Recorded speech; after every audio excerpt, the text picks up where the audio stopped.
welcome to My Favorite Murder. That's Georgia Hardstark. That's Karen Kilgariff. And this is 2026. I mean, what I was going to say, like, this is our ceramics display. Oh, we're just going right. Yeah. It just feels weird to be back, but let's do something weird. We have to point out the elephant in the room because that's all anyone's looking at anyway. If they're looking, though, some people might just be listening.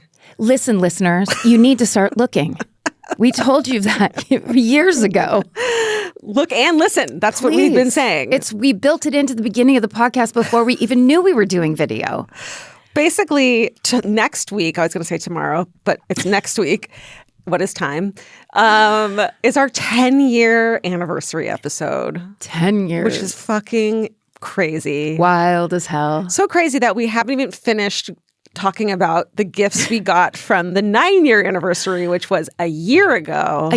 And we got so many beautiful, lovely, handmade ceramic gifts. Right. We thought it would be like a couple people who could throw some clay. Yeah. Would be like, sure. We were inundated with beautiful art. And it's funny because 9-year anniversary is ceramics, obviously. 10 years like tin foil. What is it? It's tin. It's so boring. That's like, we have to like finish this up and not ask for tin foil. Please send us as much Reynolds wrap as you can. Reynolds wrap if you're out there. If you're looking and listening, please. Oh, we're using the name brand. Yeah. Okay. That's right. Okay. That's because good. Reynolds wrap, the time of our lives. So let's get these out of the way really quickly.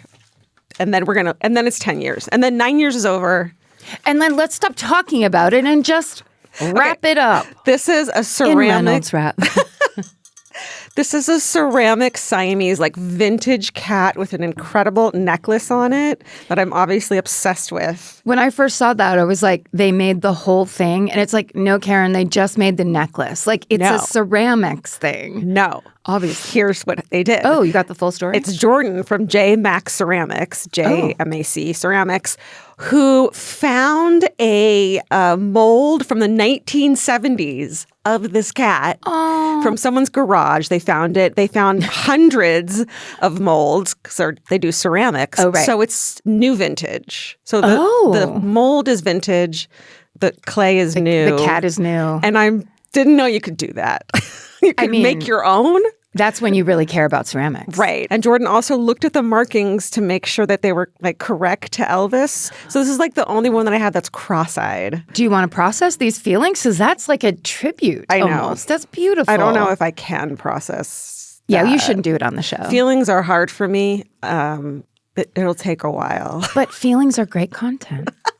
Hey listeners, this is why you got to look because you should see this. This cat is so beautifully made. Oh my God. It's so cool looking. It's perfect. Can we put it right? Let's put it on that. There. What a lovely gift. And then what if I break it? What if I break it? Jordan also made you dog bowls from a 1980s. Perfect. Oh my God, those dog bowls are gorgeous. Yeah, so that's really, really cool. So Jordan from JMac Ceramic has been probably waiting a year and been like, look, I fucking did what you guys asked. Not only did I do what you asked, but I above and beyond. Broke into people's garages and got these molds that they don't use anymore. That really is art. That's incredible.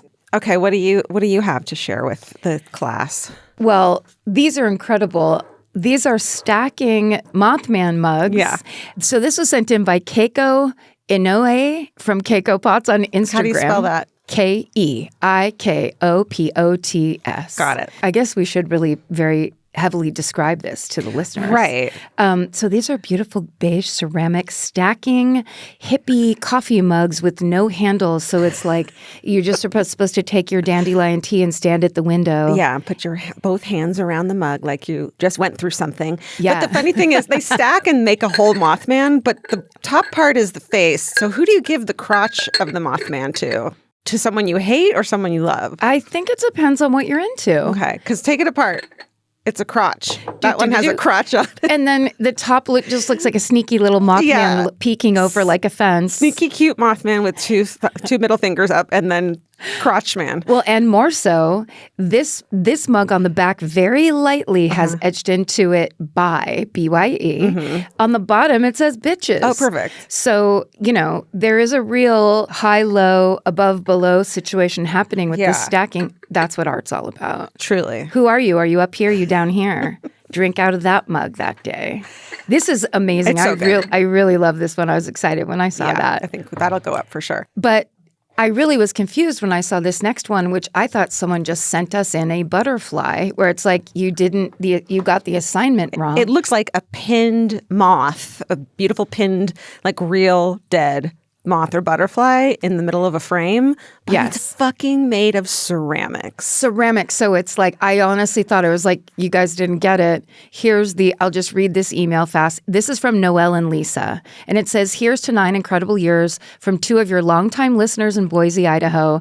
Like these ceramic butterflies made by Lisa, who owns the Potter Center, you've embraced metamorphosis in all its beautiful, awful, messy glory. In the public eye, no less. And then in parentheses, all caps, it says Queens. And then it says, thank you for giving us community in the chaos, permission to laugh despite the darkness, a nudge to prioritize mental health, and for telling such important stories with empathy and nuance. You've inspired both of us in countless ways. Here's to transformation, community, and art. I love that. SSDGM, Noelle and Lisa. And then just the most intricate, beautiful, small, symbolic butterfly. I thought it would be a moth because you like moths, like that's all it meant. But that's actually like really beautiful. It's really poetic, and thank you, Noelle and Lisa. That's so thoughtful. We're looking forward to what you make out of tinfoil. Yeah, good luck beating the moth. Okay, so this last one, you don't have the paper on because I wanted to surprise you. Okay. Okay, this one is, so you can see it's like an SSDGM stained glass hot dog mustard thing. A hot dog stained glass window piece. Yes. And this is from Alora at Down the Line Design. And it says, hello, everyone. I am a stained glass artist out of Colorado. I've been wanting to do these pieces for a long time now and finally made time for it. I hope they arrive safely and fill your heart with joy. So it's not ceramics, but I'm going to let it happen anyways. Hell yeah. Because I want to show you what else. They made this cool SSDGM one, but Alora also made, okay, close your eyes. Okay. Look what they made. Okay, look. Oh my God, dead pets. Dead pets, stained glass. Stained glass dead pets. Wait a second. And that looks, they have the look of our pets. Exactly. It's so but wild. Then look at this. I know, that's the creep. You turn it around, they just have dead eyes, kind of. That's how it is. Oh my God. Yeah, so Elvis and Georgia's stained glass pieces, and they're fucking beautiful. So beautiful. So I guess that's what Alora does. She says, I had a corn dog piece go viral, selling many of them. I don't have any interesting hometowns, but I live in Denver, so insert any story from there. So there's a lot. And I see the eyes are hand painted. That's why they're all white and then painted the eye color. So gorgeous. I mean, people, we have so many of these items. We should just go through them, just keep on going through them. There's so many amazing things. Totally. So thank you guys for the last year for our 9-year anniversary. We have a year to say thank you, right? Yes, I think so. So thank you for those. We treasure all of them. The ones we haven't talked about, we've seen, and we fucking love them all. Incredible. I mean, this is just a drop in the ocean of the great stuff we've got. Cool. All right. What a way to come back from a nice long break. It's been a long break. It's so weird to be back. How was your break? It was lovely. As I usually do on break, when I go home, stay with my dad. He watches football with the football piped directly into his hearing aids, and I sit next to him looking at TikTok, and then when there's a good play, he stops, rewinds it, and says, look at this run. And then I have to talk to him about football. Like, I understand what we're talking about, and like I'm super into it. And every time by the end of the trip, I am into it. So do you go, stop, you need to see this TikTok ever? I do. I just text him the TikTok. Oh, so he can watch it now. Yeah. So if I start laughing really hard, sometimes it'll pull him out. So he'll be like, what's going on? And then I'll be like, I'm sorry. So it's a very weird, we've gotten our modern language down. Love it. A little bit. That's how it is now. It's really relaxing too. Boomers and Gen X, like this is how we connect with our parents. TikTok can build a bridge. TikTok and football. Yeah. We can do this. It's a language all to itself. How was your trip? I mean, how was your break? It was good. We planned on going so many places and then just ended up staying home, and it was fucking amazing. I have a New Year's resolution, which I don't normally have. Let's hear it. Okay. This is my plan, and I started it last month, and I'm fucking, this is it. I'm making decisions now and doing the hard things now. My point is to help future Georgia. Great. So I'm saying no to things now, even though it's hard in the moment, because me in 2 years isn't going to go, why didn't I fucking do it then? If I had said no then, instead I'm going to go back and say thank you to myself now for fucking dealing with it in the moment, even though it was uncomfortable and hard. Amazing. So future fucking me, life's gonna be easier for her and a little harder for me, but it's worth it. A little harder in the beginning, but then easier the second you start. Totally. Right? Yeah. I did the same, not the same resolution, but started my resolution because I was like, I just have to do more stuff so that my life isn't just work. And there's just like the expansion of just kind of lots of experiences. So I made my sister, because everybody went out of town. So our usual hang people were all gone. And it was just me and Laura and Nora. And so on New Year's, of course, Nora had a party. And so I was like, you and I are going to do something. And she's like, I don't want to do anything. And I'm like, I know, but we're going to do it anyway. Good. So there was basically the Tom Petty cover band playing at the local theater. And so we're like, let's go see it. Yeah. So we buy tickets and we go to the pub next door and eat dinner, and we're hanging out. Amazing. The show starts at 9. It's 9:08. The band starts. And I go, oh my God, there's an opening band? And my sister goes, no, that's them. And I go, this is a New Year's Eve show. And I go, there's no way that's the actual band. And she goes, it is. And she's like, I've gone to shows there before. It's the real band. I'm like, but they have to fill time until midnight. And she's like, it's the band. But we were like fighting about it because I was like, there's just no way that's how it would go. And we basically sat there like talking and laughing or whatever. And it was over at 10 and we never went. Yeah, that's what adults want to do, right? Yes. I was like, wait, do we have to get up and run in there now? Because they started literally on time. Yeah. Like, who does that? People who want to be home by midnight and in bed by midnight. Yeah, I really had my weird LA goggles on where I was like, dude, this thing starts at 11:15. Right. And she's like, I'm telling you, nobody they wants to be listening to music all the way through midnight. Ew. Everyone wants to go home. Yeah. Yeah. You have a podcast you want to talk about? Okay, so I had to do the drive again. Yeah. Because the dogs came. Oh, good. And I listened to Beth's Dead. And man, oh man, was that an experience. Right. What a cool thing to listen to those guys talk through the other side of an experience like that. It's like everybody's heard about like that kind of stuff and then the after effect. But it's like you always get it from the one perspective. And it's like the people who went through it and are like, this is what we went through and we're going to tell you all about it. Yeah. It was just so cool and so personal. Yeah. Isn't Elizabeth Lane wonderful? It's just like, she and Monica are just like such lovely people. Also, they were so smart. It's like they weren't out to get anybody. No. They wanted answers. So it wasn't witch hunty, and they handled everything really well. Totally. So this is an interesting parallel because this is a podcast called Undercover of Night. And I literally just found it on like the iTunes homepage. And I was like, oh, I forgot to pick something. I'll just pick this. And it's about a woman who is found dead in a small town in Texas. And there's all these strange circumstances around her life and around her home. She lives in a tiny Texas town, but she has a British accent. People know her, but not well. They find stuff in her house that people suddenly start drawing conclusions. And essentially, I think one of the log lines that they say is, if people found you dead and they just saw what was around you, what would they think about you? What could they like come up with about you? Jesus. And so it's these podcasters who are like journalists and researchers who are just trying to get answers and like compare. Because they're just like a mystery of who this person is and they die. And it's like locals who had to deal with it who then told stories based on things that were found in the house. And do they figure it out? Yes. Okay. And it's so compelling. It's so well done. And it's the same thing where it's like that idea of like having an idea and running with it. Yeah. And then here comes the researcher, fact journalist person or whatever to be like, well, that actually doesn't track with what we knew from before. Oh, I love it, mystery. Okay, what's it called again? Undercover of Night. Undercover of Night. And it's just basically how mysterious a woman alone who dies is. And she gets murdered? Well, they're not sure. They're not sure. It's suspicious circumstances to the people who find her. Okay. And so that's the whole thing. Okay. And it's really good. Okay. And really well done. I'm in. I love it. Yeah. All right. Should we do the first 2026 highlights of the Exactly Right Network? I think we should. Okay. We have a podcast network. It's called Exactly Right Media. Here are some highlights. Well, we have a brand new podcast, a legal podcast called Brief Recess. And host Michael and Melissa, this week, they break down the Getty Art Museum curator's alleged conspiracy to receive stolen goods, ongoing threats to trans rights through the Childs v. Salazar case that's going on right now, and an unfortunate update involving J.K. Rowling that's probably connected to that. Yeah.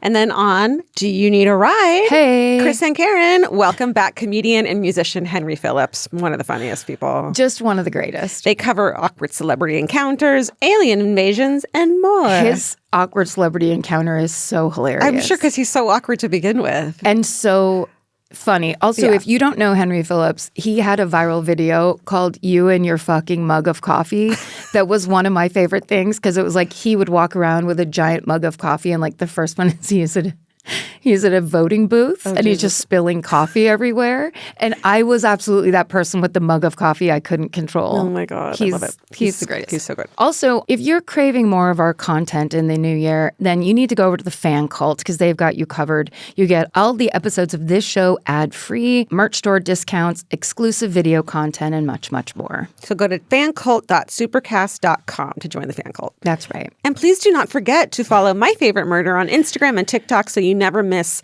all the clips, polls, and important announcements we share, like breaking pet news. Frank has arthritis. I mean, does everybody know that? I think they need to. It's 2026. It's time to know important details. You can find all of our socials on linktr.ee/myfavorite-murder. Or just, look up My Favorite Murder on places and then follow us, please. All right. It's you go first. All right. I'm going to start 2026 by irritating the shit out of you with a cold case. Perfect. You know I love a cold case. I feel like this one can be solved. Paul Holes has opinions about it too, so you know it's important. Did you call him on the phone? No, he's talked about it in the past. I don't know if I agree with him. I'll just say that right now. I don't want to start a fight with Paul Holes. Yes, beef with Paul Holes in 2026. Why not? I don't think he's right, but... Well, I mean, what does he know? He's just a 35-year investigator. Right? Look at me, of a 10-year fucking podcaster, bitch. No, I don't mean bitch, as in You're playing a character. Yeah, like as a That's right. figure of speech. Okay. So this is a cold case double homicide that rocked two Missouri families in 1980. It's one of those cases that are always on the lists of like unsolved cases that can be solved or that have weird clues in them. So this is a story of the cold case murders of Rose Burkert and Roger Atkison. And the main sources used for the story is a book by Atkinson's widow, whose name is Marcella Lynn Hatcher Atkinson, called Axed. And the rest of the sources can be found in the show notes. So it's Saturday, September 13th, 1980, and we're in Williamsburg, Iowa, right outside a place called the Amana Colonies. Ever heard of it? Me neither. The Amana Colonies are 7 villages that were originally founded by German immigrants in the 1950s, specifically as a religious group that had broken with the Lutheran Church. But 1950s? Yeah, what did I say? No, 1850s. It was like, were they all like astronauts and stuff? So recently. Like, why would that's a reason for a colony? Yeah, no, it is. That's neither here nor there because we are outside room 260 at the Amana Holiday Inn, and the housekeeper isn't getting a response as she knocks at the room's door. The couple in the room should have been checked out at this point, but no one has seen them. The housekeeper can hear the TV on in the room, but after a minute goes by with no one answering, she goes inside.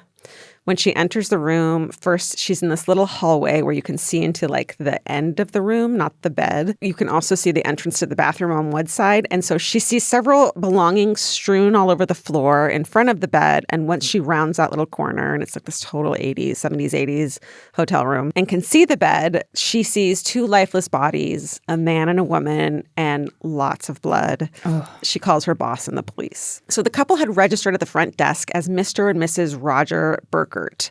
But this is kind of just half true.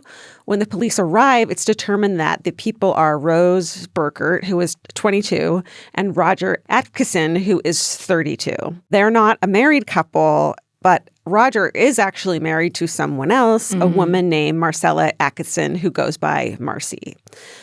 That actual couple, Marcy and Roger, live in St. Joseph, Missouri. So that's 200 to 220 miles away, like a 4-hour drive, let's say. And the two of them have been together since Marcy was 15 years old and since Roger was 18. So high school sweethearts. They've been married a very long time. They don't have any kids, which Marcy will later talk about being due to her having endometriosis, and it's a very painful subject for them. Roger works as a telephone installer, but he's also a beloved Sunday school teacher in the church. And then Rose, the 22-year-old who's found in the bed, is also from St. Joseph, but she and Roger's wife, Marcy, have never met. So Marcy has no idea who this woman is. Rose has a 2-year-old daughter named Rachel, whose dad isn't in the picture. And she works as a nursing aide at a nursing home, but she's also about to go back to school full-time to become a nurse. So it looks, of course, as if Roger and Rose had been having an affair. At the time the murders first happened, Marcy is deeply in grief and asks that people not pass judgment on her husband and Rose, saying they could have been in a motel together for any number of reasons. But as time passes, it does seem to be clear even to her that they were having an affair. So much later, when Marcy writes a book about the case, she talks about how she and Roger had been struggling in their marriage and how he had had several affairs. But as of the moment that their bodies are found and the case is developing, the families of both victims remain more focused on their own grief and wanting the case solved than they do on this affair. I mean, what an awful feeling to be like, your husband's dead and with another woman in a hotel room 200 miles away. It's your whole life falls apart in probably every way it could. Right. Everything you believed in is not true. And gone. Yeah, gone. Totally. So from what people can piece together, on Wednesday, 2 days before she was killed, Rose had left her daughter in the care of a friend and had traveled from St. Joseph to Cahokia, Missouri, where she had met Roger. They checked into a motel as a married couple. Roger had told his wife, Marcy, that he'd be on a 2-week work assignment in Cahokia without any time off, and he was going to be gone. It seems that Rose hadn't planned on being with him that entire 2 weeks. She'd only arranged for her daughter to be cared for through the weekend. So 2 days later, on Friday, the couple then drives about an hour and a half north to Williamsburg, Iowa, and they check into this Holiday Inn. The hotel had actually been booked solid because of morticians' convention in town, which is so creepy. Yeah. Well, they have to meet too. They do. Yeah, somewhere. But there had been one cancellation in the hotel, and Rose and Roger are assigned to that. They get the room. It's room 260. So it's just weird because it doesn't seem like anyone knew they were going to be there because they didn't even plan the trip, really. Right. Like, it's hours away from where they had first met, hours away from their hometown. They hadn't made a reservation. They weren't even supposed to be able to get a room. Someone canceled to get the room. Does that mean someone was following them? Either someone was following them or it was just like a chance encounter. Yeah. It's just someone just found victims there. Yeah. You know what I mean? Like, and if they hadn't gone there, like, would the person in room 260 have been killed anyways? Or would they have been killed? You know, it's just kind of that thing. It seems like they'd been followed, right? I mean, that was the first thing that popped into my head. Also, do you think that room 260 was on the second floor? Yes. So, and it was also inside the hotel. Like, you couldn't get, it wasn't like it faced the street and the doors faced the street. It was like you had to go into the hotel to get to the door. Ooh. Right? Yeah. So the hotel staff say that the couple ordered room service. They moved their car at one point, and some calls were placed to and from the room. That's the information they have. There was a call from Rose to the babysitter when she first arrived at 7:40, and then this babysitter called back, and then a third call was placed to the room, but we don't really know any details about where this call came from. So we're back to the morning of the 13th after the police are summoned to the hotel, and this is what they find. There had been no forced entry into the hotel room, but, you know, someone could have had a key. Right. And the room could only be accessed from inside the hotel, as I said. The key thing is weird, too, because it was an actual key. So anyone who had stayed there before could just make a copy of it, right? It wasn't like like it is now, where you swipe something to get in and they change it every time. But then that would be premeditated in a way where it'd be like, so they just wanted to do that in that room? Yeah. We don't know. Or that they knew who this person was and they let them in, or they knocked and they let them in. Who knows? Rose and Roger are found on the bed with the covers pulled up all the way on Rose's side and halfway up on Roger's side, so the top half of his body is uncovered. The covers are saturated with blood. Rose is wearing all her clothes, and Roger is only in his boxer shorts, and both are laying face down. It sounds similar to like a Golden State Killer attack when he would attack couples. It just sounds like that to me. Both have been hit multiple times in the back of the head by something like an axe or a hatchet. Oof. Investigators believe the weapon has a 3-inch blade. They don't find the weapon.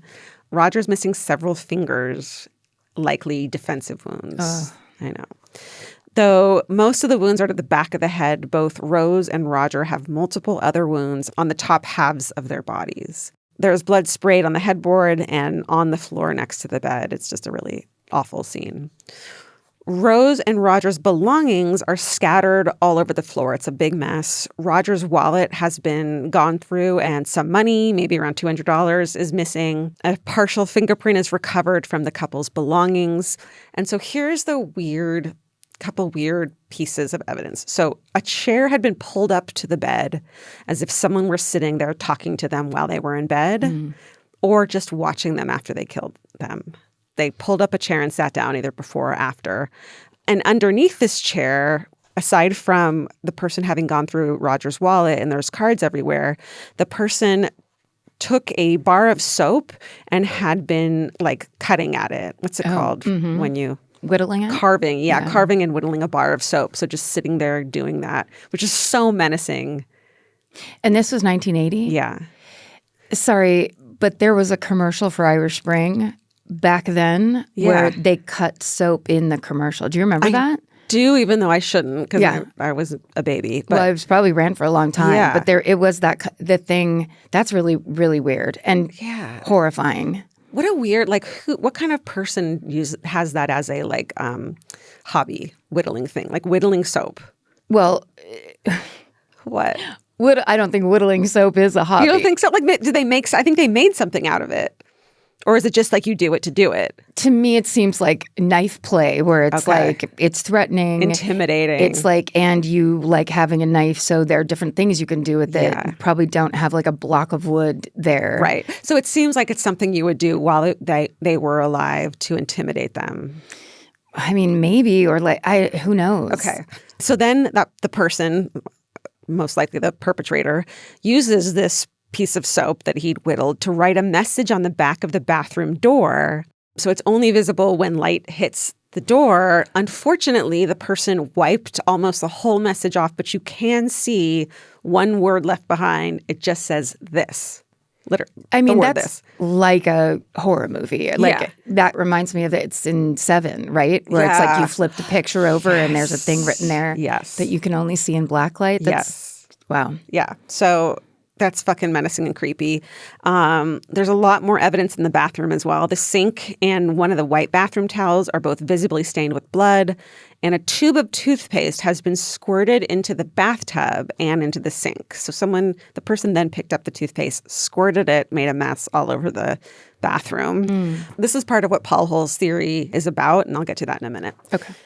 So, toothpaste, what does that mean to you, that they did that? They just wanted to make a mess? I mean, if they were kind of out of their minds and doing stuff and in there, right? If they're like looking for stuff or grabbing writing shit on the wall, making a mess, it's just hard to say. Mayhem, kind of. Mayhem, but then also, or if they're full psychopath, that just everything's very calm and they're,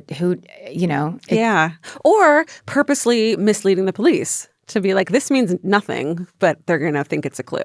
Yeah.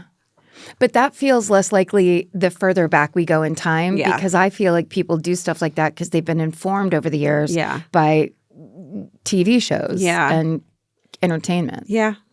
Who knows? Okay, so here are some theories. Let's get to those. It sounds like the affair between Roger and Rose was possibly developing into more than just a fling. People around their hometown of St. Joseph knew about the affair. Marcy, the wife, would later learn from her pastor, no less, that Roger had become really attached to Rose's 2-year-old daughter. So people, of course, looked at Marcy pretty quickly, at the wife, as you do. Why did the pastor know? Did he go probably talk to his pastor about it? Yeah, probably. It sounds like it, right? So Marcy files a wrongful death suit against the Holiday Inn, saying that the hotel didn't provide adequate security and that this contributed to Roger's death. That lawsuit is ultimately settled out of court, and both parties agree to keep some of that settlement private. I wonder if there's also details about the evidence in the case that they didn't want getting out there. Mm-hmm. So she gets the settlement from that. And then she also is able to secure a double indemnity life insurance payout from various insurance companies that they had life insurance with, totaling $140,000 in 1980, which in today's money... $350,000?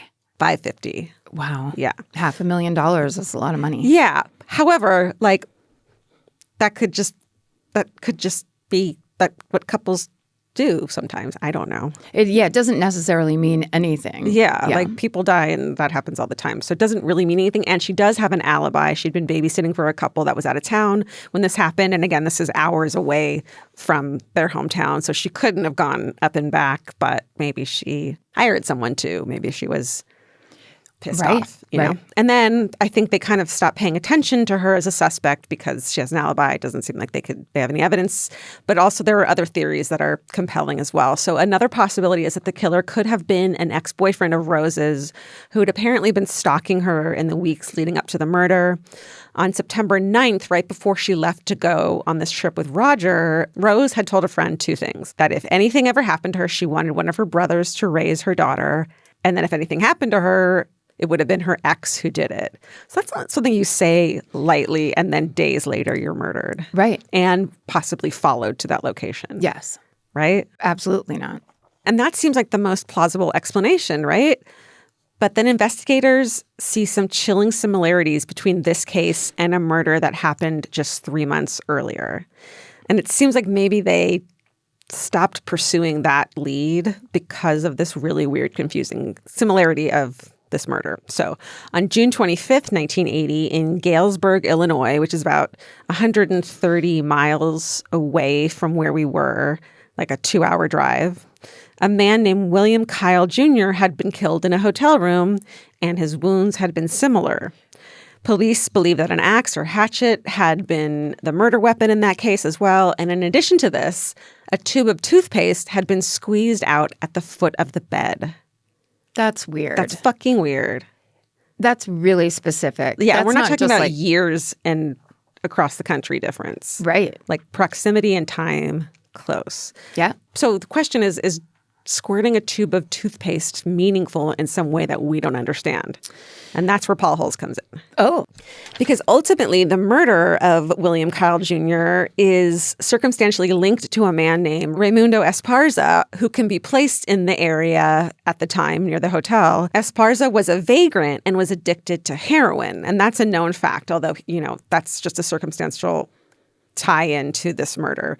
The detail is important of the heroin addiction because of the stolen money, but also because of the toothpaste, which was present at both crimes. So in 2019, on the Oxygen show, The DNA of Murder, Paul Holes says that he learned that heroin addicts experiencing erectile dysfunction will sometimes squeeze out a tube of toothpaste to simulate ejaculation and experience sexual gratification, which they can't get because of the issues with erectile dysfunction around heroin addiction. Yeah.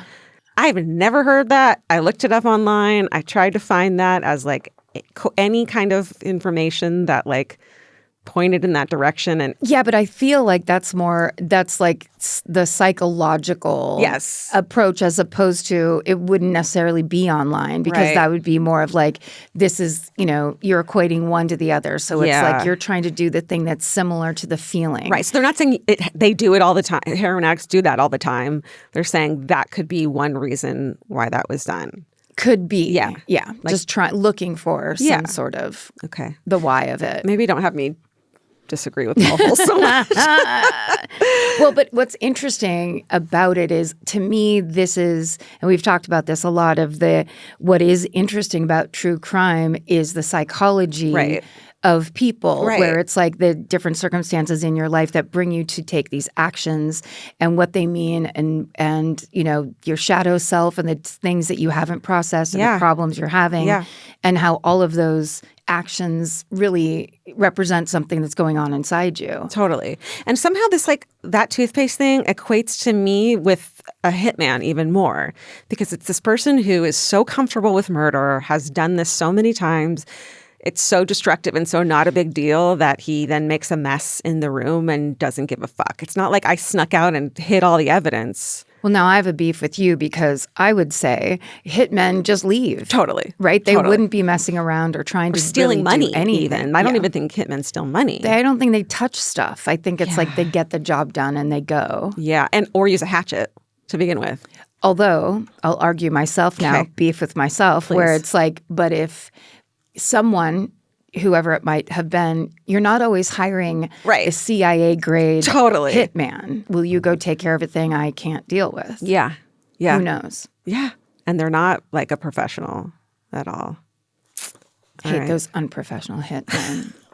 Get it together, man. So Paul Holes does believe that Rose and Roger were killed by a serial killer, the same person who killed William Kyle Jr. and possibly another victim back in 1970.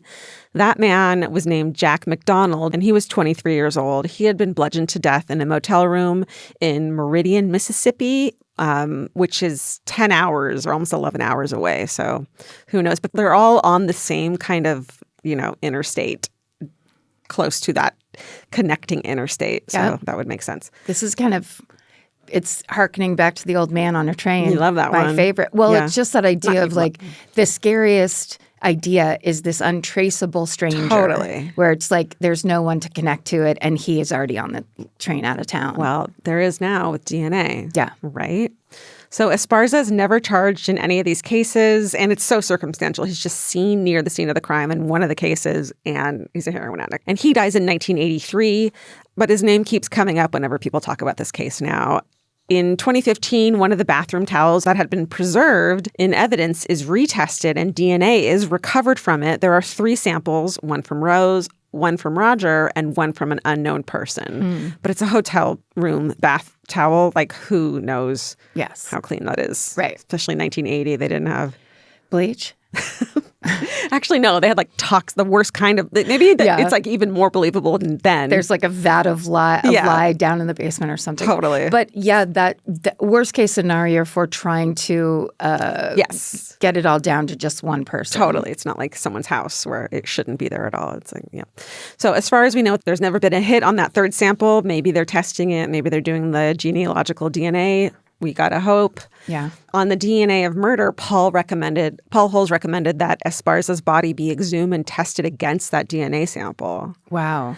But as far as we know, that hasn't happened yet. And that show is from 2019. So he probably couldn't talk yet about the fact that you could do genealogical DNA. So you don't even need to exhume him if there's other family members he can be traced to, right? Yeah, yeah. So hopefully this doesn't stay a cold case for much longer. That is the story of the unsolved murders of Rose Burkert and Roger Atkinson. And you are so angry right now. I'm really, really furious. Sorry. It's so compelling. Yeah. And also, we didn't even talk about, like, who was the staff at that motel or hotel? Like, did they run background checks on anybody back then? Did someone, like, never come back to work then, after that happened? And go and get a job at the next hotel. Totally. It's so sketchy and weird and creepy and 1980s, and makes you think of just these like deprived serial killers. Like, is that the right word? Depraved. They're not deprived. No. It's also like the thing of it's plenty and bad enough an axe murder or that kind of violence where it's like, but then all of these additional things that add to it, but also add to the confusion. Yes. Because we have heard of lots of stories where it's like the Golden State Killer himself, where there's so many red herrings. Yeah, that's what I think about the toothpaste thing. It just seems like such a, like, what's it called when you throw a wrench in the thing, in the place? Red herring? Yep. You throw a wrench into the red herring. When you throw a red herring into the toolbox. Yeah, you don't want that in there. No, because then it just leads you in a completely different direction rather than like the obvious basic facts of like, the money being stolen and the fingerprint and the way they were murdered and no break-in, no signs of break-in. Like instead of that, the obvious like basic ones, you have like the soap being whittled and the fucking toothpaste and the writing in the back of the, like it just doesn't. It makes it so much more difficult, it seems like, to like get a clear answer. Right. And to theorize and to kind of feel like, oh, well, this is why this happened. Yeah, or obviously, blah, blah, obviously blah. It was, it was revenge. Obviously, it was blank. Right. And it's just like, and also that's a wife who then has lost her husband in multiple ways in one story. Totally. Or a heroin addict that's being accused of murder and is completely innocent, and he's just actually a victim of his own drug addiction. Absolutely. Like all of it is just. I hope you see my point now, and never do a cold case again. Right. Okay, but like in year 11, when I'm like, I have an answer to our cold case, you'll have the last laugh for sure. That's right, but I won't. But I won't laugh. No one will be laughing at all. No, and it is not a victory. No. Why do we do this? Why have we been doing this for 10 years? Some people would argue against it. Many have. 10 years of it all. Many have, including ourselves. That's right. Wow, that was great. Well, thank you. I think the reason that I get upset is because I'm going to be thinking about this a lot now, and that's the thing. That's why I tell you is I want you to take some of mine from me, please. Take this off of me. It's very heavy. Now you do it. Yeah. Well, I'm going to put something on you that's heavy now. Oh, great. And insane. Okay. It's a turn. It's not left, though. Okay, I like these. It's one of the crazier stories, and I was going to do it on tour. It takes place in 1930s New York City in the Bronx, where a guy in his late 20s named Tony Marino owns a speakeasy because it's the Depression era, a terrible time for almost every American, but it's also the Prohibition era, so alcohol is illegal. But you can find it if you know where to get it. That means speakeasies. So if you don't know, a speakeasy is a secret bar that got its name, I just learned this, from illegal British and Irish bars of the 19th century.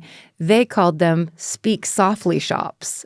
Oh, to like not let anyone hear you fucking being drunk as shit because you're not supposed to be? Or zip it about this place. We're going to go get drunk so we can keep doing it. Got it. But doesn't that sound like I'm joking that they used to call them speak softly shops in England as opposed to a speakeasy? It sounds like you're making fun of British people. Yeah. And I think that we're going to get emails about it. We do. Okay, so as you know, it's a speakeasy. Special knock on a hidden door, maybe a little window slides open. You say the password. We've seen Who Framed Roger Rabbit. We've seen Boardwalk Empire. Yeah, that one too. We've seen movies and TV shows. But speakeasies ran the gamut from being swanky, having beautiful decor and very fine liquor, to several notches below total dives. The worst of the worst, serving liquor that could make you go blind. Yeah. Homemade ethanol gin. Yep. Oh God. Do you read about the ones with people on tourists drinking? Oh God, I read those stories all the time. I don't know why I'm fascinated and horrified by them. Yeah, just like basically being served it and ethanol poisoned in like a fucking hostel and dying. It's just so terrible. It's horrible. So Tony drink wine right now. So Tony Marino's speakeasy is one of the worst of the worst. It's a room behind an abandoned storefront. They've got a handful of tables, a ratty sofa, and a toilet behind a beaded curtain. No. Yes. Don't do that. Yes, they will. In your face. They're like, you can't tell anybody about this. We're not putting a door on the toilet. But in 1930s, like, is that actually like luxury toilet? Because it's not out back. At least it's there. Yeah. If it's here, we're going to watch you do it. Well, let's talk about the positives. Okay. Tony's Speakeasy has a snack bar that's free for his patrons that offers assorted lunch meats, bread, and sardines. I love a dive bar like buffet. Like, where was it? Like, drawing room would have a fucking vat of hot dogs. Hot dog water that had been sitting there for 10 hours. There was a place in San Francisco called Specs. It wasn't a dive bar. It was just kind of hidden. But they used to have little those plastic baskets that would have cheese and crackers that somebody cut up the cheese and then it would go cheese cracker, and you would just get drunk and sit there and be like, amazing. Cheese and crackers, my favorite. Dive bar snacks. I mean, come on. Yeah. Oh, it's in Little Italy. Yes, it's the Alley Bar. It's one of the oldest bars. Yeah. Oh, that's a fucking great bar. And the sign is a pair of glasses. Right. And you have to know it's a bar. Oh, it's so a good. great place. Cheese and crackers. And also you're allowed to eat on the toilet. So, just kidding. So sandwiches, of course, can't make up for the absolutely atrocious liquor that Tony serves his low-down dirty patrons. They're usually unruly drunks. They all get into bar fights. Like, it is pretty bad there. And it's the kind of place where very, very bad ideas are born, like this one. In the winter of 1932, which was like the year right before the Great Prohibition Depression was repealed. Oh. Yes. So they're all kind of doing this in this terrible place. And it's like, and ta-da, it's over. Oops, sorry. We did that. So a group of patrons at Tony Marino Speakeasy come up with a plan to make some quick cash because, of course, everyone's broke. No one can pay their bills. Completely desperate. The richest of the rich are throwing themselves out of windows. The poor, middle-class people are now super poor. Everyone's in a breadline, like really rough. Yeah. So everyone needs to make quick cash. And they decide they can do this with a plan and at the expense of one of the speakeasy's regulars. This Mark is a man named Michael Malloy, who's been since described as, quote, a biological wonder. This is the story of the unkillable Mike Malloy. Oh, my God. The sources Maren used for this story are the book On the House by Simon Reed, a 2020 episode of Criminal, and a 2012 Smithsonian Magazine article by Abbott Kaler. The rest of the sources are in our show notes. Okay, let's start with the roughly estimated 60-year-old Michael Malloy. Of course, he has a very murky personal history. It's believed that he's an immigrant from Ireland, immigrated to New York City. He doesn't seem to have family. He doesn't seem to have friends. In this book, On the House, author Simon Reed quotes a district attorney from back then who says, quote, I cannot prove much to you about Michael Malloy, who he was, or where he came from. Malloy is, to me, an unknown. He was a derelict hanging out in speakeasies, doing odd jobs for a bit of food or shelter, probably never on salary, and always working for drinks when he could get them. Yikes. So the one thing we do know about Michael is he is a raging alcoholic, and he's a staple at Tony's Speakeasy. He's always there, typically getting so drunk on cheap whiskey and gin, he usually ends up at the end of the night slumped on the bar, like passed out. Yeah. There are other regulars at Tony Marino Speakeasy who see Michael do this night after night, like 24-year-old undertaker Francis Pasqua and 29-year-old grocer Daniel Kreisberg. One night, late 1932, these two men, along with Tony Marino, the owner, they get talking about their money troubles, and one of them pitches a diabolical idea. We should kill Michael Malloy and split the payout on his life insurance. While he's there sleeping? Yeah. Full voice. Yeah. As they're leaning on his back because he's passed out. No. Okay. And the person who pitched this idea was Tony, and that's because he'd done it before. Oh, dear. So we're talking about the 30s in, like, New York City. Yeah. Tough stuff. Yeah. People going through it. People, like, surviving by any means necessary. The year before, Tony started an affair with a woman named Mabel Carlson, who herself was down on her luck. We don't know how old she was. He convinced her to take out a life insurance policy and name him as the beneficiary. No. And as author Abbott Kaler reports, he, quote, force-fed her alcohol, stripped off her clothing, doused the sheets and mattress with ice water, and pushed the bed beneath an open window. What? So Mabel died ostensibly of exposure and alcohol overdose, but her official cause of death was listed as pneumonia, suggesting she died a natural death, and Tony collected that payout, no questions asked. Holy shit. Right? This is just a lady can't take care of herself. She left the window open because she's a drunk. That's awful. Yeah. And it's also awful because Tony's running the speakeasy with this shitty liquor and basically going, well, who of these people that I am serving this liquor to can we take advantage of because they're addicted to it? Yeah. this is the idea Tony pitches to these two guys, and they decide to make a plan. The plan is, let's do the exact same thing to Michael Malloy. Anyone can see Michael's not a healthy man. He is always drunk. He's lived a very hard, clearly, and very lonely life. Doesn't have a job or a permanent home, and he basically lives on the sardine sandwiches he makes at the Speakeasy's bar cart, which actually is a real argument for tinned fish. Yeah. Because you've got those oils, Good. you've got those vitamins. Yeah. He also drinks an ungodly amount of very cheap alcohol. And so they probably just rationalize killing him like, oh, it's almost better for him. Look at his terrible life. So basically, Francis, Daniel, and Tony just ask Michael Malloy if they can take out a life insurance policy on him. It's unclear if Michael is suspicious in any way or if he's just blackout drunk, but he basically says, sure, go ahead. Okay. So Francis Pasqua, the undertaker, sets up meetings with different insurance agents, and he brings Michael with him. So it's like, I need to set up a thing for this guy. The insurers all smell a rat, and they all refuse to issue any policies. Well, it's also like, why would we give a policy to someone who isn't like a life insurance policy is to give someone money when they're like when a person who's making money dies. Yes, for the family. It's not just to like cover the bills. Yeah, it's not just someone died, I get money. Hey, can I get this guy?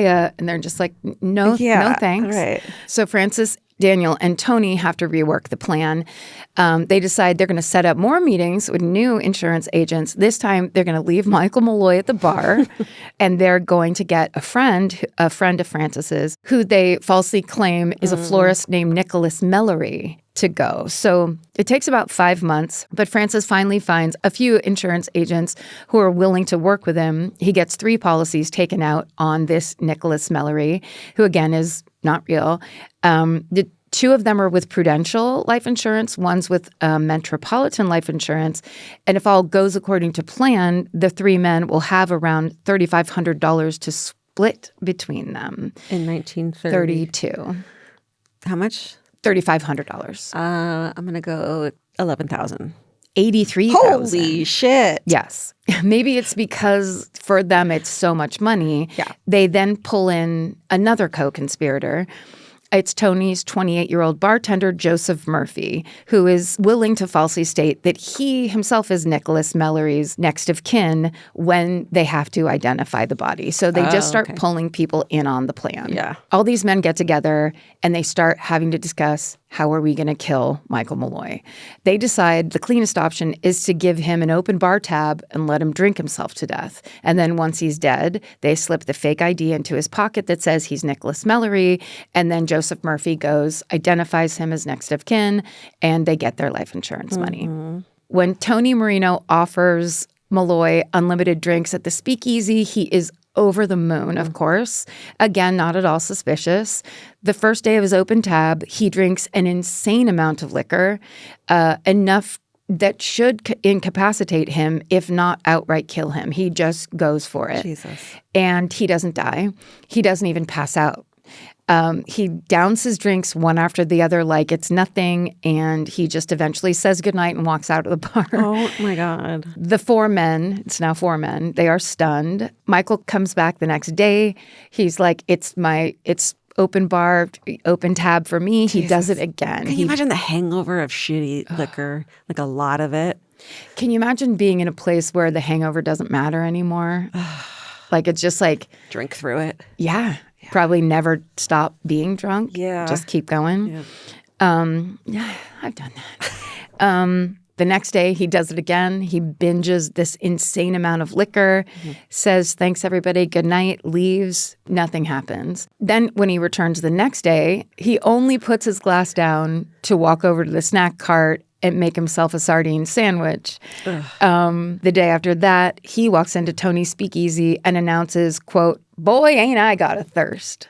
So he's just stoked. Yeah. Is all positive. And this really speaks to the power of positive thinking. If you're enjoying yourself, anything is possible. Yeah. Obviously, Francis, Daniel, Tony, and Joseph need a new plan. And they decide they're just going to swap out Michael's drinks with methanol, wood alcohol, which we were talking about before. It's the kind that's used as paint thinner. I mean, yeah. Right. Right. Yeah. So, of course, it's not fit for human consumption, and in large quantities, it could blind you or kill you. And that's what they used to make bathtub gin with. They would mix real gin with that to kind of be the, like, cut it with it. Yeah, like the baby aspirin and the cocaine kind of a thing. Okay. Mm-hmm. So the bartender Joseph goes out and he buys a few cans of wood alcohol at the paint shop for 10 cents a pop. Michael comes back into the bar. Joseph starts by serving him real shots of liquor. But by shots 2, 3, 4, and so on, it's just straight wood grain alcohol. Michael doesn't even seem to notice. He downs several drinks without so much as a shudder. Jesus. And then he keeps ordering more and more and more. They do take a toll, though. He eventually passes out. He falls to the ground. Francis is sitting at a table watching all of this. He walks over when Michael's body hits the ground. He checks his pulse. He checks his breathing. They're both slow and labored, so the guys just wait and they stand there staring at him thinking he's dying. But then Michael starts snoring. So he wakes up a few hours later and asks for another drink. Oh, God. Poor guy. So the men realize we need a new plan.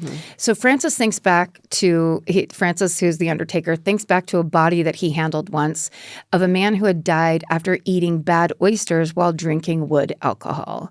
And so the guys try to replicate this death by serving Michael a plate of oysters that have been marinating in straight methanol. Ew. Gross. Yeah. Michael gobbles them up and asks for more. Fuck. He thinks they're great. At this point, Francis, Daniel, Tony, and Joseph are getting mad. They're like, this man is... They basically become kind of sadistic.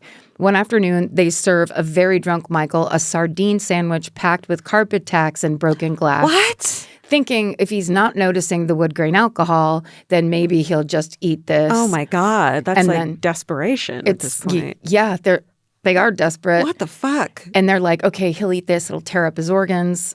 Michael eats it without complaint. Joseph will later say that Michael, quote, ate it and liked it. By this point, the men are at a loss, and it seems like they're pretty vocal about this frustration because they start pulling more and more co-conspirators into the plan. Most of these guys are shady neighborhood types. They're not particularly bright. They have petty criminal backgrounds. And it includes a guy named Johnny McNally and another one named Joseph Maglione, who goes by the nickname Tin Ear because he has an artificial ear. Is that what we're going to get for our 10-year anniversary? Oh. A tin ear. I would love a tin ear. Cute. And Georgia, don't ruin our surprise. Oh, you fit it right onto your old ear. Oh. Another named Tough Tony Bastoni because he's super nice to everybody. That's a joke. He's probably pretty tough. Okay.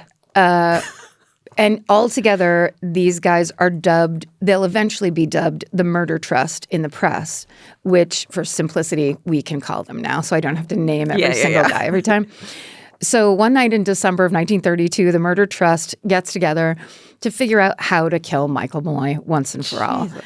They can't keep doing what they're doing. The drinking for free is costing Tony and his speakeasy a lot of money that he doesn't have to spare.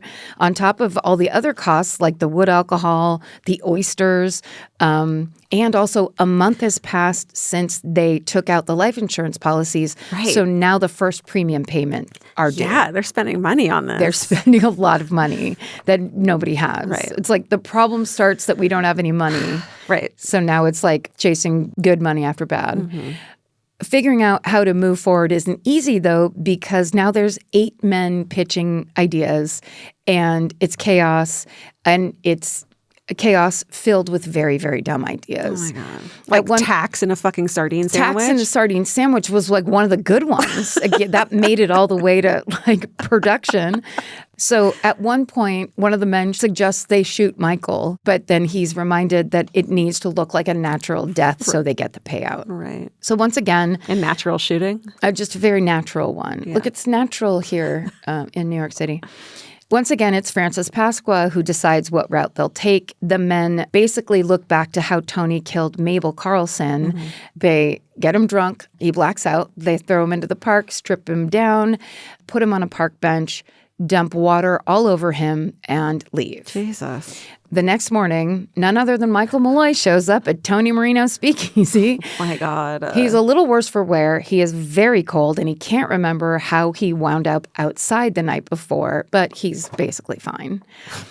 The murder trust regroups again, and they decide they're going to run Michael over with a car this time. They're going to try to make it look like a hit and run. So they pull in yet another co-conspirator, a 24-year-old cab driver named Harry Green, who agrees to do the job for $150, which is worth how much in today's money? 1,000? $3,700. You say that as if I'm anywhere close. Appreciate you. I'm just trying to support you. I appreciate it. Because I love this game. I hate it. I'm never even close.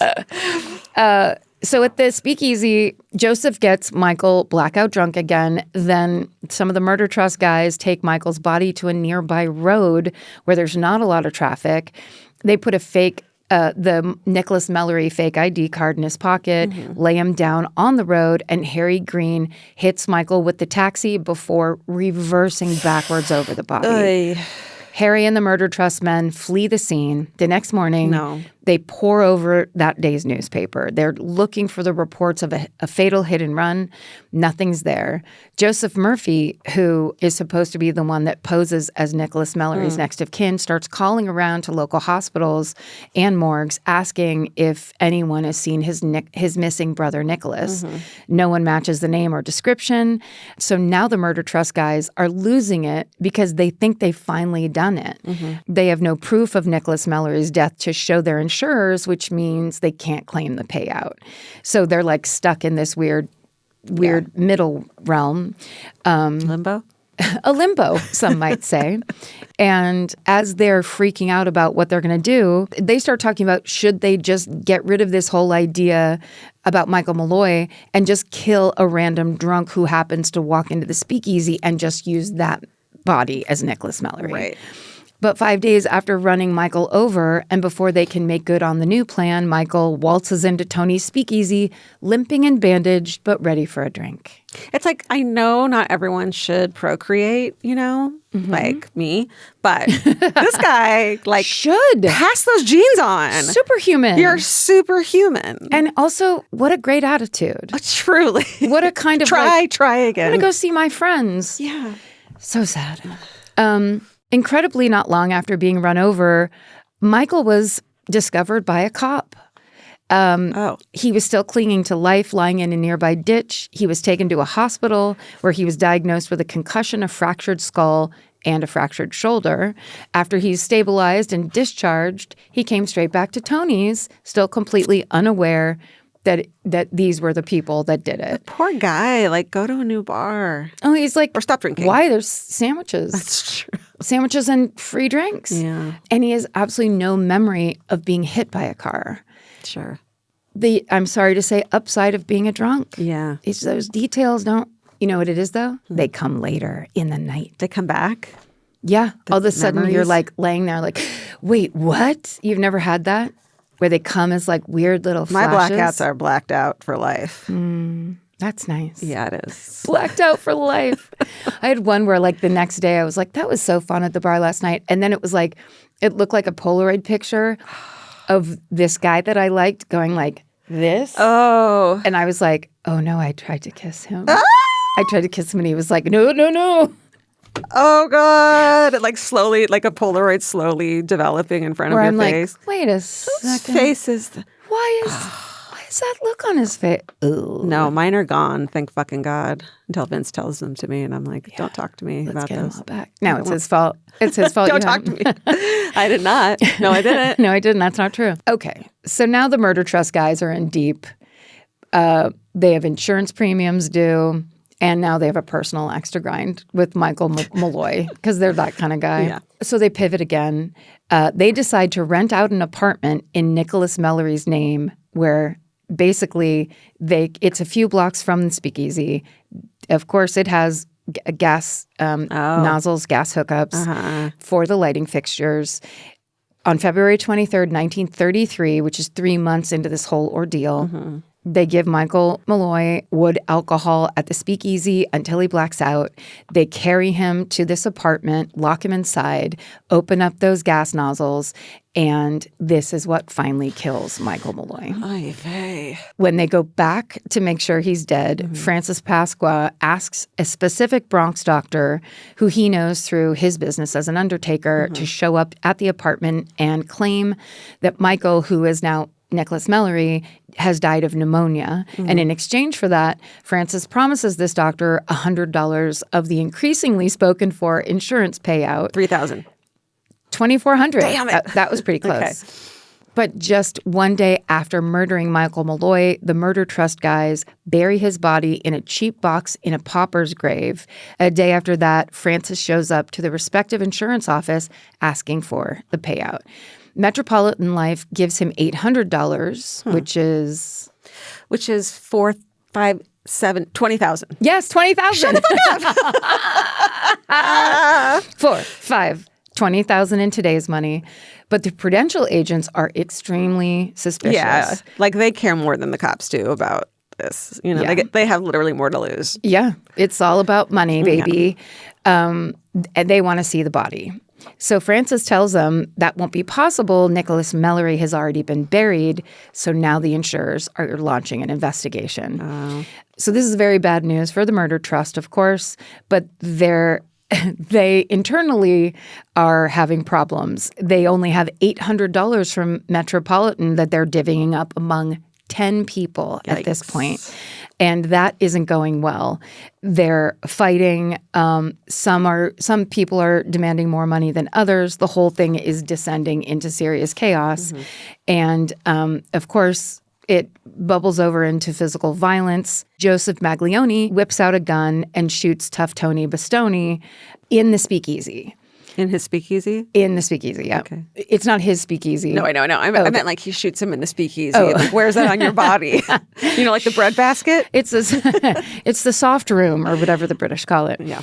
When the cops arrive, they arrest Maglione, but they also take Joseph Murphy into custody as a material witness to Tough Tony's murder.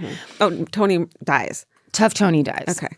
So at the time, these cops are oblivious that these guys are wrapped up in the murder of Michael Malloy. They don't even know who Michael Malloy is yet.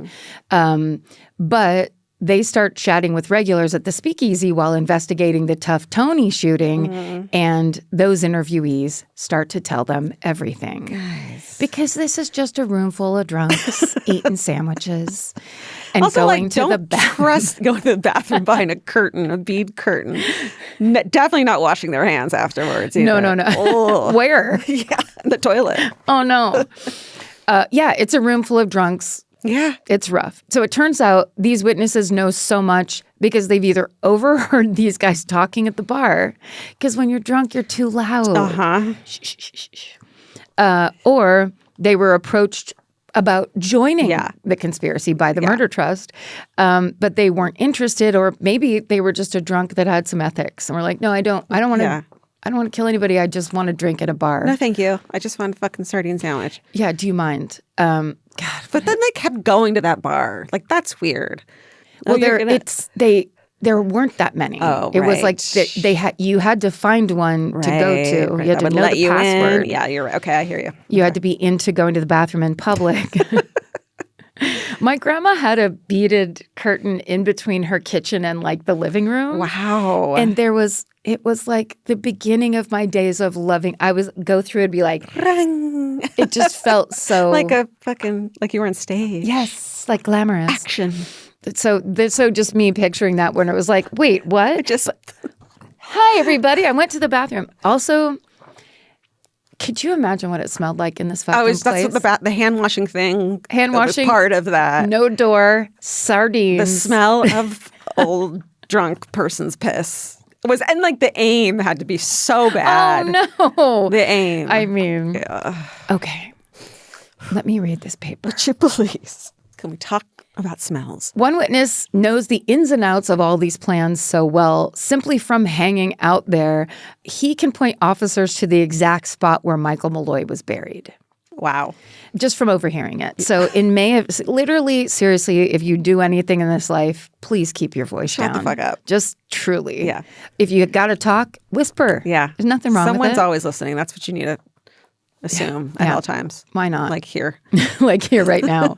It's as if microphones are on you at all times. Okay. In May 1933, which is a month or so after Michael was killed, his body is exhumed, and a pathologist determines that he has died of carbon monoxide poisoning, not pneumonia. At this point, investigators have also heard about Tony's scheme involving Mabel Carlson. Her body is exhumed, and while it's unclear if her cause of death is ever formally reclassified, investigators do establish clear similarities between her and Michael's cases. It doesn't seem like anyone's ever charged in Mabel's death. Poor woman. It's hard to suss out, though. Yeah. So by now, the police have enough information to arrest the murder trust gang. Tony Marino, Francis Pasqua, Daniel Kreisberg, bartender Joseph Murphy, cab driver Harry Green, all charged with first-degree murder. Wow. Their trials began in October of 1933. It's all wrapped up in 2 weeks. Most of the men are sentenced to death, with Harry Green avoiding the death penalty and instead going to Sing Sing for several years on a felonious assault conviction. That's the cab driver. Yes. Okay. He came in like very late in the game. Okay. So this is a horrible story that is just is odd beating, but ultimately incredibly tragic and horrible. But if there is a silver lining, it's the enduring legacy of Michael Malloy himself, because despite the actions of the men who conspired to murder him and saw no value in his life, the country at large comes to feel very differently about him. Because, of course, this story is so crazy. It gets national coverage across the United States. Readers learn of the so-called durable barfly who just wouldn't die, and they find it weirdly inspiring. It's the Great Depression. Yeah. And it's like everything's coming at you. They come at you with everything, and you get back up. Wow. And that idea it's like an inspirational fucking story. Yeah.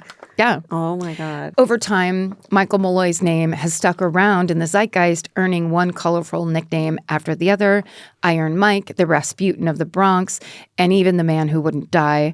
These names might come as a surprise to the people who bumped into Michael Malloy during his life, but as writer Simon Reed has put it, quote, "He arrived to the United States in obscurity and lived in anonymity, but through death he would achieve cult immortality." That's the story of the ill-fated battle to murder Michael Malloy. Wow. Isn't that fucking nuts? Yeah.